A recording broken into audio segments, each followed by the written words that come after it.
Mark was just on a regular fishing trip when he stumbled upon something in his fishing net. Among all the other fish was a strange creature that caught his attention. He had no idea what it was, but it surely looked special. Mark knew he had to get the creature to an expert. As Mark sat in his car, he looked at the creature. He had put it in a bowl with a bit of seawater to make sure it stayed alive during the trip to the expert. It had gotten late, and Mark knew time was running out. He had no idea whether this creature would survive the night in this small bowl. As Mark reached the expert, he frantically knocked on the door. The expert opened the door with a confused look on his face. He clearly never expected Mark to swing by unannounced, but Mark was so sure of the unique find, he didn't care about anything else. The expert took one look at the creature and immediately took a step back. "Where did you catch this, Mark?" he asked, his face as serious as could be. "This creature is—" But what creature did Mark catch? Why was it so special? And what will the expert say? But before we start, smash the like button and make sure to subscribe if you haven't, and hit that notification bell so that you won't miss any new stories. It wasn't the first time Mark went fishing. He loved sailing the sea in his time away from the office. You see, Mark worked in a typical office, everyone in their own cubicle and everyone working for themselves. It was a boring job, but it made good money, something Mark needed to provide for his family. But on his days off, or sometimes even on the weekends, Mark liked to get out his boat, drive to the sea, and sail all day long while fishing. It was his time to relax. He never caught much, though. Sometimes a fish or two or a little crab in the net he drags behind his boat. But today was different. As he prepared to sail back to shore after a full day of fishing, Mark reeled in the net that had been dragging the bottom of the sea all day long. When the net failed to reach the top, Mark began to worry. This net was worth a lot of money, and losing it would set him back big time. Not sure what to do next, Mark leaned over and stuck his hand into the water. He could feel the net floating just underneath his fingertips. He fell into the water, and the salty seawater immediately went into his nose. He carefully untangled the net and noticed he had caught something other than himself. There were tiny little fish flapping around his boat, trying to breathe. Mark quickly scooped them all up and threw them back into the water. As he put his net away, he noticed something else was still inside. A fish-like creature, not longer than his middle finger, was lying in a small puddle of water. Mark bent down to pick the creature up when he suddenly pulled his hand away. "What in the world is this?" he thought.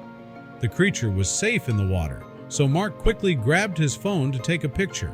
Then he grabbed an empty bowl, filled it with seawater, and gently scooped the creature from the floor and into the bowl. He had never seen something like this before in his life. The creature seemed to be doing fine, swimming around in the bowl, but as Mark got closer, the creature ducked away, trying to find a place to hide. It looked like a worm, with no legs or arms, but with the head of a lizard. Mark knew he had to show this to an expert. Mark quickly sailed back to shore to show this creature to someone he thought would know more about it. He was almost certain this creature was never caught before, which made his heart go faster. How amazing would it be if he'd just discovered a new species? As Mark set his foot on the ground, he felt a wave of relief, but his journey wasn't over yet. The creature seemed to swim very fastly, round and round in the bowl.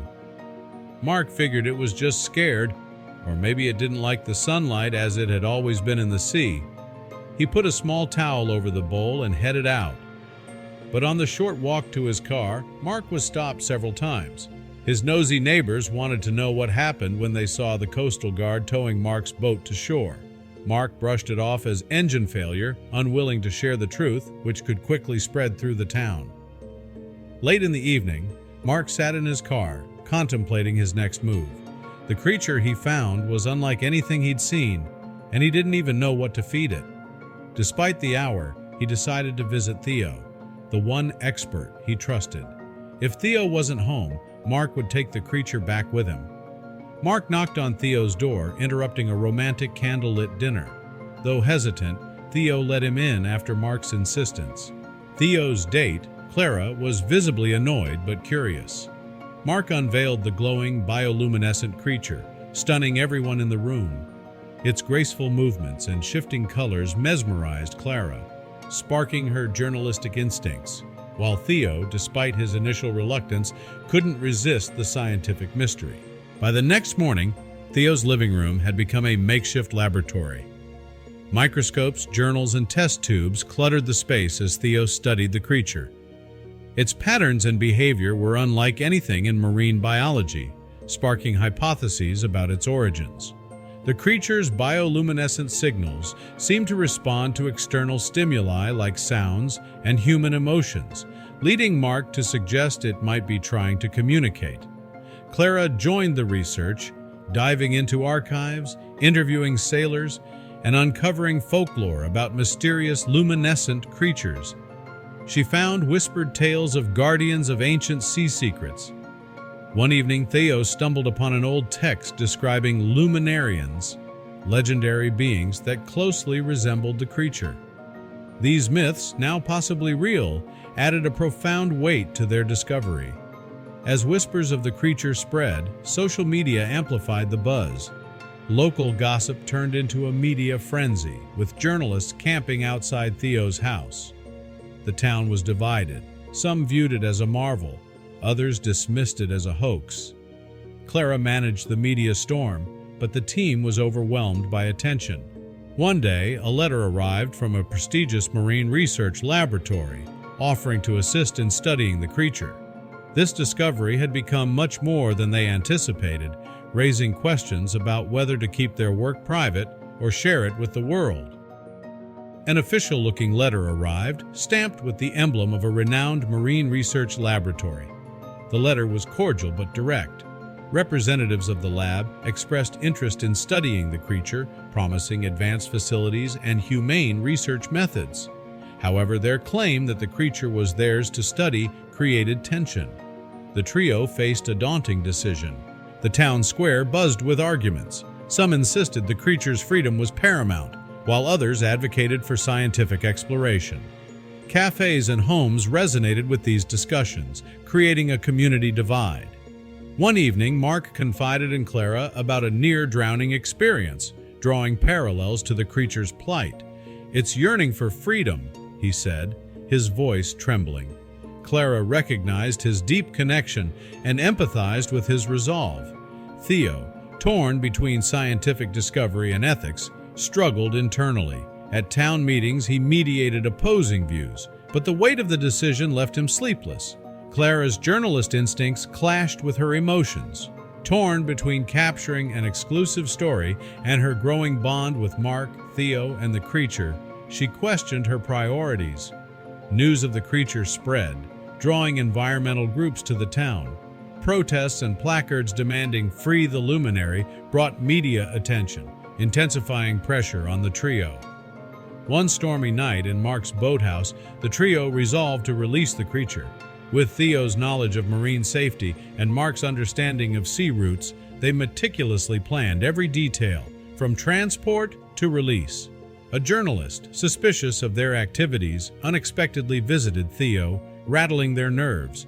They realized the need for even greater caution as they continued preparations. On a moonless night, the trio executed their plan.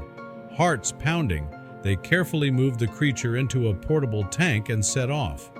Every sound heightened their anxiety as they worked with precision. Driving through hidden back roads, they avoided main routes and possible encounters. The silence in the car was tense, broken only by reassurances. A patrol car's sudden lights caused panic, but it passed without issue. At a gas station, a nosy neighbor's gaze unsettled them, but they managed to leave undetected. To throw off potential pursuers, Clara fed false leads to her media contacts, buying the group precious time. Her clever ruse ensured their mission stayed on track. Theo identified a sheltered cove ideal for the creature's release. His marine expertise reassured them of its safety and potential to thrive. As they neared the destination, hope replaced fear. The trio approached the portable tank, each sharing a silent moment with the creature. Theo touched the glass, whispering his hopes. Clara shed a tear, taking a final picture. Mark, with the weight of his memories, simply nodded. a tacit agreement between him and the creature. It was time. With great care, they transferred the creature into the water. It lingered for a moment, its bioluminescent glow illuminating the cove in a dance of light. And then, with a graceful motion, it dived deeper, its glow gradually fading until it became one with the vast expanse of the sea. As the trio watched the creature disappear into the depths, a wave of relief washed over them. However, their sense of triumph was short-lived as they realized that they were still pursued. The lab representatives and journalists were closing in, determined to uncover the truth behind the creature's disappearance. Quick thinking and a network of allies allowed the trio to evade the approaching lab representatives and journalists. They used back roads and concealed their tracks, employing diversion tactics to throw off their pursuers. The experience honed their skills in secrecy and evasion, reinforcing their determination to protect the creature. The public's response to the creature's release was a mixed bag. Some praised the trio for their compassion and environmental consciousness, while others criticized them for denying scientists the opportunity to study a potentially groundbreaking discovery. Social media buzzed with debates, with opinions sharply divided. Back at the lab, disappointment loomed like a dark cloud. The lab representatives were disheartened by the missed opportunity to unravel the creature's secrets. Their meticulous preparations and high expectations had been shattered. They faced questions from their colleagues and sponsors, leaving them grappling with their failure. It was finally revealed to the reader that the trio's central motive was to ensure the creature wasn't subjected to laboratory testing. Their commitment to preserving the creature's freedom and dignity overshadowed all other considerations. The secrecy and elaborate escape were all in service of this noble cause. Mark, once a casual fisherman, found himself introspecting about the events that had unfolded. He realized the importance of preserving nature's wonders and respecting the delicate balance of marine life. His perspective on the sea and its mysteries had shifted, leaving him with a profound sense of responsibility. In a poignant article, Clara chose to focus on the human spirit and compassion that had driven the trio's actions. She highlighted the bond that had formed among Mark, Theo, and herself, transcending professional boundaries. Clara's article struck a chord with readers, inspiring them to consider the value of empathy in the face of scientific curiosity. Theo, affected by the ethical dilemmas he had faced, considered redirecting his research efforts towards marine conservation. He saw the need to protect fragile ecosystems and species rather than subject them to laboratory analysis. This shift in perspective marked a new chapter in his scientific journey. Mark resumed his fishing trips, but his approach had changed. He now embarked on each journey with a renewed respect for the sea's mysteries. His connection with the ocean ran deeper, and he was determined to be a responsible steward of the waters he so cherished. The story concluded on a peaceful note, hinting at the vast mysteries the ocean still held, waiting to be discovered. The trio's actions had reinforced the idea that some wonders of nature should remain untouched, left to flourish in their natural habitats. The ocean, an endless wellspring of enigma and beauty, held secrets yet to be revealed.